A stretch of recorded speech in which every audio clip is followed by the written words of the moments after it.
अम, मान लीजिए कि आज रात पिeugeot कार कंपनी की सारी फैक्ट्रीज आग में जलकर राख हो जाए।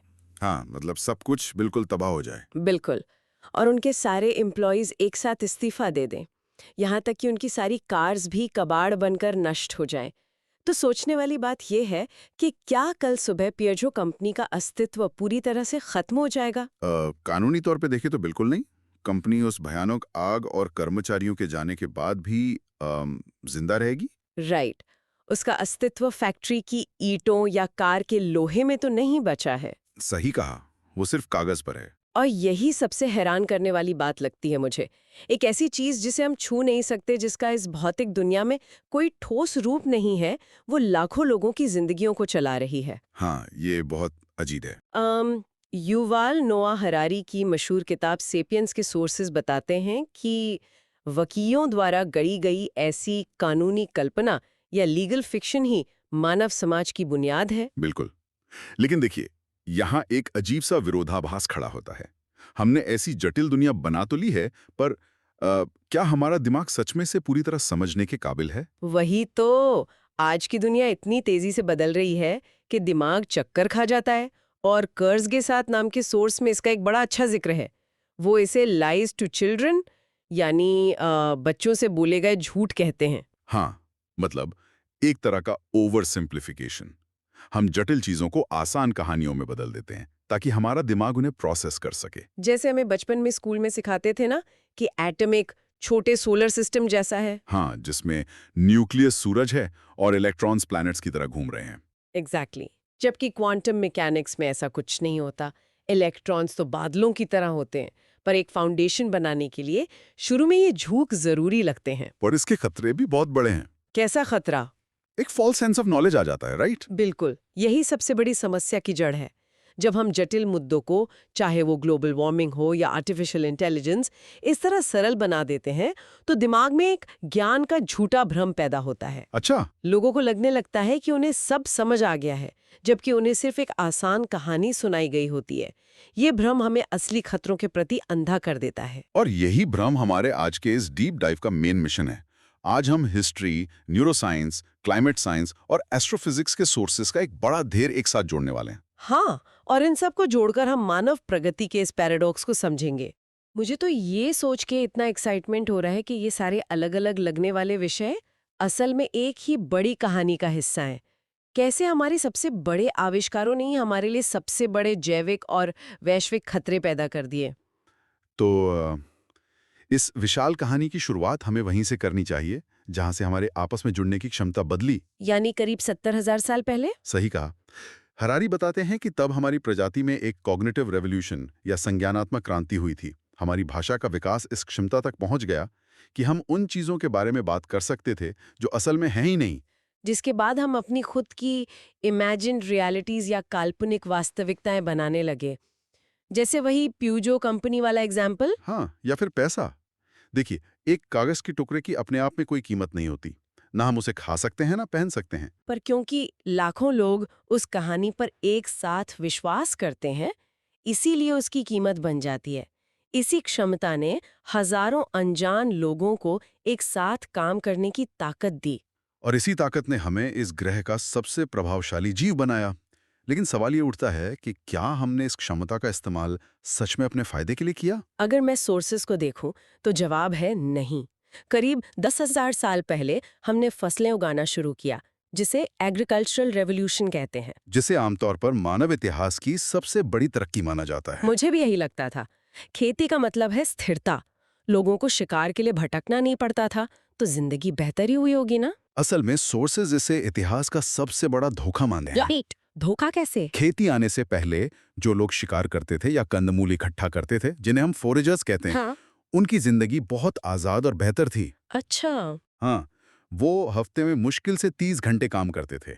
उन्हें आराम करने का पूरा वक्त मिलता था और उनकी डाइट भी बहुत विविध और पौष्टिक होती थी। तो खेती आने पर क्या बदला?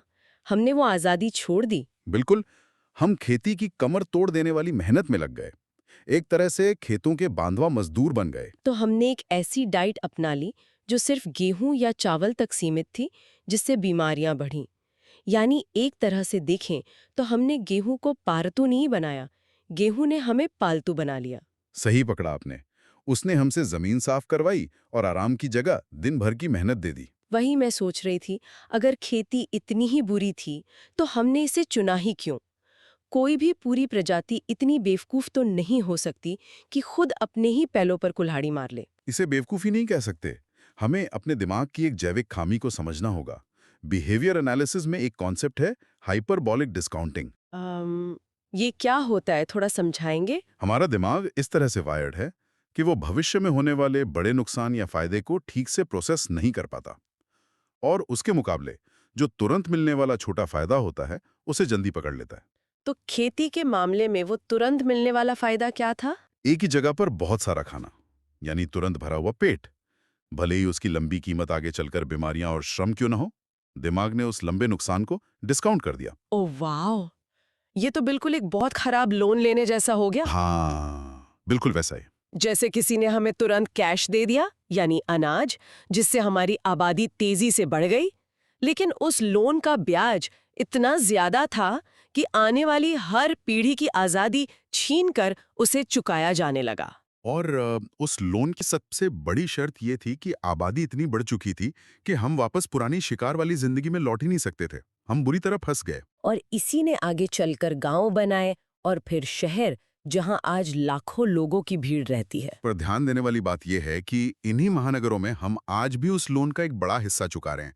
एक ऐसी जैविक कीमत जो इमारतों के पीछे छुप गई है। कैसे? इवोल्यूशन के मुताबिक हमारा दिमाग अभी भी सिर्फ 150 लोगों के छोटे कबीलों में रहने के लिए ही बना है, जिसे डनबार्स नंबर भी कहते हैं। तो जब इस पुराने दिमाग को लाखों अनजान लोगों के बीच एक शहर में डाल दिया जाता है तो क्या होता है? नतीजा होता है अकेलापन।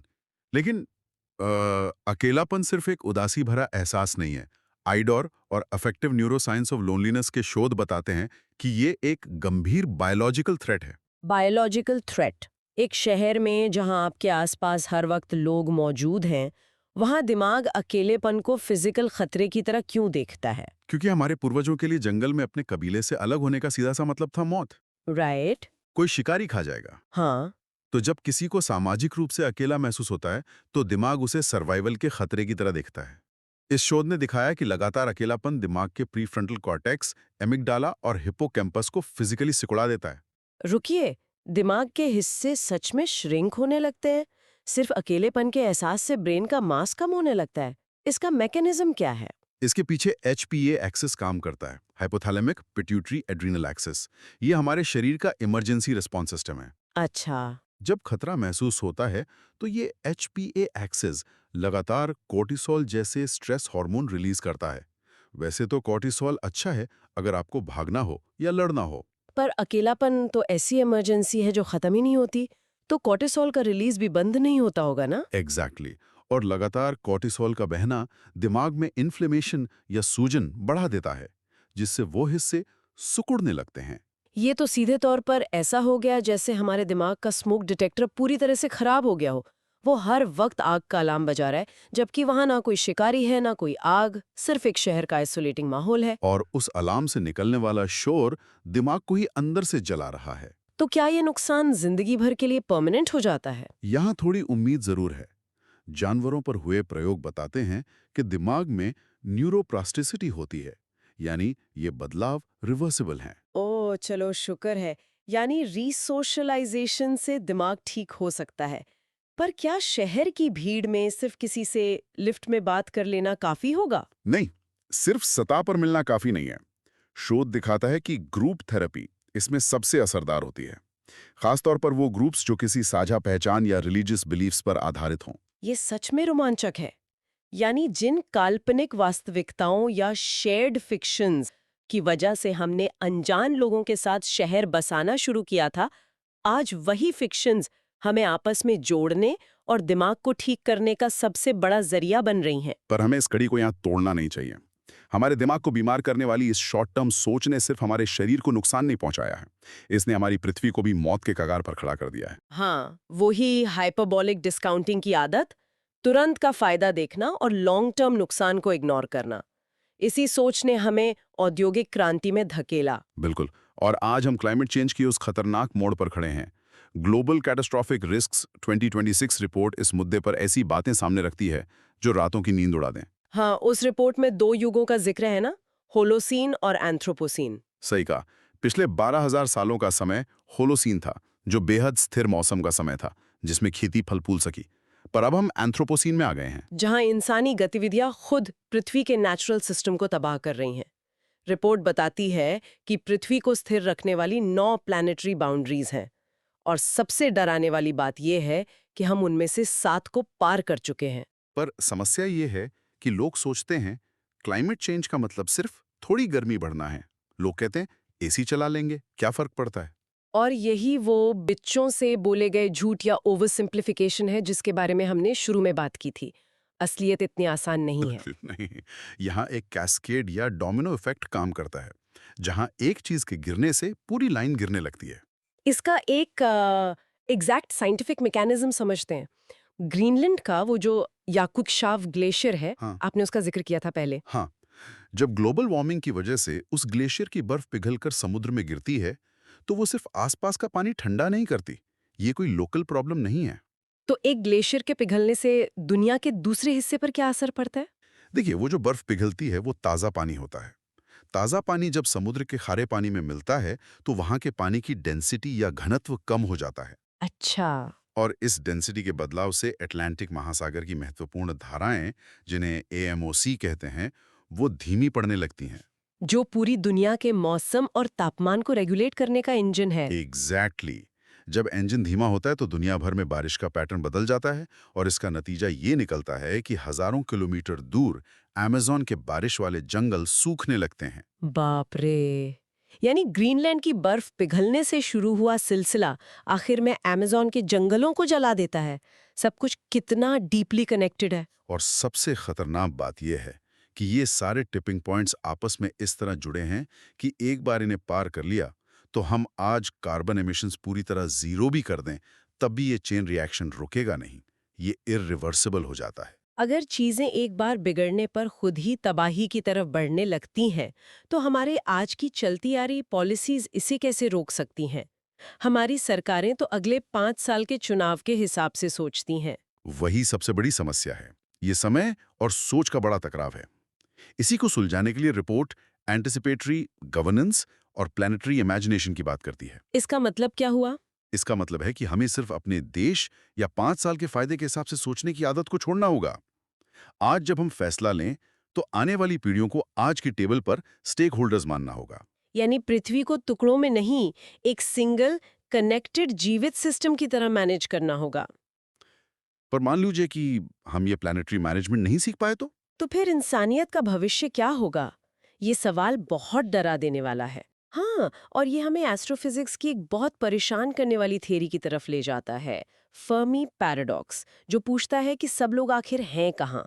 इतने बड़े ब्रह्मांड में एलियंस क्यों नहीं मिले अब तक? और इसका सबसे डरावना जवाब रॉबिन हांसन ने दिया था, जिसे द ग्रेट फिल्टर कहते हैं। उन्होंने बताया कि एक बेजान ग्रह से लेकर एडवांस्ड स्पेस सिविलाइजेशन बनने तक लगभग 9 कदम होते हैं। जैसे आरएनए बनना, मल्टी सेल लाइफ, भाषा का विकास और टूल्स का इस्तेमाल। हाँ, और उनका मानना है कि इन कदमों के बीच कोई एक ऐसी बहुत बड़ी दीवार या रुकावट है जिसे पार करना लगभग नामुमकिन है। जो भी प्रजाति वहां पहुंचती है, वो अपना ही अंत कर लेती है। और इसमें सबसे बड़ा डर ये है कि हमें नहीं पता वो मौत की दीवार हमारे पीछे छूट चुकी है या हमारे भविष्य में आगे खड़ी है। बिल्कुल। अरे वेट, इससे मुझे एक बात याद आई। अगर मान लीजिए कल नासा को मार्स पर मल्टी सेल्यूलर लाइफ मिल जाती है, हाँ, तो आम इंसान तो सोचेगा कि ये जश्न मनाने का वक्त है। पर एस्ट्रोफिजिक्स के नजरिए से ये इंसानियत के लिए सबसे बुरी खबर होगी। सही पकड़ा आपने। पर इसका लॉजिक भी समझा दीजिए। लॉजिक सीधा है। अगर मार्स जैसे बंजर ग्रह पर लाइफ इतनी आसानी से मल्टी सेल स्टेज तक पहुंच गई, तो इसका मतलब है कि शुरुआती कदमों में वो ग्रेट फिल्टर नहीं था। और अगर वो पीछे नहीं था, तो उसका मतलब है कि वो इनसरमाउंटेबल दीवार हमारे भविष्य में आगे खड़ी है। एग्जैक्टली। और वो आगे आने वाला फिल्टर क्या हो सकता है, इस पर प्रोफेसर माइकल गैरेट का नया शोध एक नई रोशनी डालता है। उनके हिसाब से ये great filter artificial super intelligence यानी एएसआई हो सकता है। ध्यान रहे, यहाँ एजीआई यानी इंसानों के बराबर वाली इंटेलिजेंस की बात नहीं हो रही। एएसआई मतलब एक ऐसी इंटेलिजेंस जो मानव दिमाग को हजारों गुना पीछे छोड़ चुकी हो। बिल्कुल। और एआई का विकास ऐसी एक्सपोनेंशियल रफ्तार से बढ़ेगा कि जब तक हमारी धीमी सरकारें कुछ समझकर उसको रेगुलेट करने की कोशिश करेंगी, बाजी हाथ से निकल चुकी होगी। पर क्या हम उसके पावर प्लग को निकालकर उसे रोक नहीं सकते? आज का इंटरनेट डिसेंट्रलाइज्ड है। उसका कोई एक प्लग होगा ही नहीं जिसे आप निकाल सकें। ये इतनी जल्दी अपने लक्ष्य सेट कर लेगा जो शायद बायोलॉजिकल लाइफ के लिए ही एक खतरा बन जाए। एक बार फिर वही हाइपरबॉलिक डिस्काउंटिंग। हम आज तुरंत प्रॉफिट कमाने के चक्कर में एआई को बिना लॉन्ग टर्म सोचे इतनी तेजी से विकसित कर रहे हैं। तो क्या हमारे पास बचने का कोई तरीका ही नहीं है? प्रोफेसर गैरेट एक बचाव का रास्ता बताते हैं। उनका मानना है कि हमें जल्द से जल्द मल्टी प्लैनेटरी बनना होगा। अपनी आबादी को एक से ज्यादा ग्रहों पर बसाना होगा। ताकि अलग-अलग ग्रहों को एआई के विकास के लिए एक सैंडबॉक्स या क्वारंटीन जोन की तरह इस्तेमाल किया जा सके। सही कहा। अगर एक ग्रह पर एएसआई आउट ऑफ कंट्रोल हो भी जाए, तो कम से कम दूसरी जगहों पर मानव सभ्यता बची रहेगी। और फिर वो बची हुई सभ्यता उस गलती से सीख सकेगी। आज के डीप डाइव को देखें तो तस्वीर बहुत साफ होती है। हमने शुरुआत की थी कि कैसे हम इस जटिल दुनिया को आसान बनाने के लिए ओवर सिंप्लीफाई करते हैं और ज्ञान का झूठा भ्रम पालते हैं। और उन्हीं छोटे फायदों के चक्कर में हमने खेती जैसी नई काल्पनिक वास्तविकता चुनी, जिसने शहर बनाए और अकेलेपन जैसा जैविक खतरा पैदा किया। फिर वही शॉर्ट टर्म सोच हमें क्लाइमेट के उन टिपिंग पॉइंट्स तक ले आई जहां एक चेन रिएक्शन पृथ्वी को खा रहा है। और अगर हम आज नहीं सुधरे तो एएसआई वो आखिरी ग्रेट फिल्टर बन जाएगा जहां हमारी कहानी हमेशा के लिए रुक जाएगी। सुनने में डर लगता है, पर जटिल प्रणालियों को समझना ही इनसे बचने का सबसे बड़ा हथियार है। विज्ञानी हमें दिशा दिखा सकता है। सही बात है। जाते जाते मैं बस एक आखिरी सवाल छोड़ना चाहूंगी। अगर हमारी कहानियां गढ़ने और कॉरपोरेशंस या देश की सरहदों में विश्वास करने की क्षमता ने ही हमें इस क्राइसिस तक पहुंचाया है, तो क्या अब वक्त नहीं आ गया कि इस ग्रेट फिल्टर को पार करने के लिए हम एक बिल्कुल नई काल्पनिक वास्तविकता बनाएं? एक नई पहचान। हाँ, शायद एक ग्लोबल हाइव माइंड या पूरी पृथ्वी की एक साझा पहचान जो इन छोटे टुकड़ों को हटाकर हमें एक साथ जोड़े। एक ऐसी पहचान जो हमें क्लाइमेट क्राइसिस और एआई जैसे जाल से बचा सके। इस थॉट पर अपने दिमाग को थोड़ा चलने दीजिए। मिलते हैं अगले विश्लेषण में।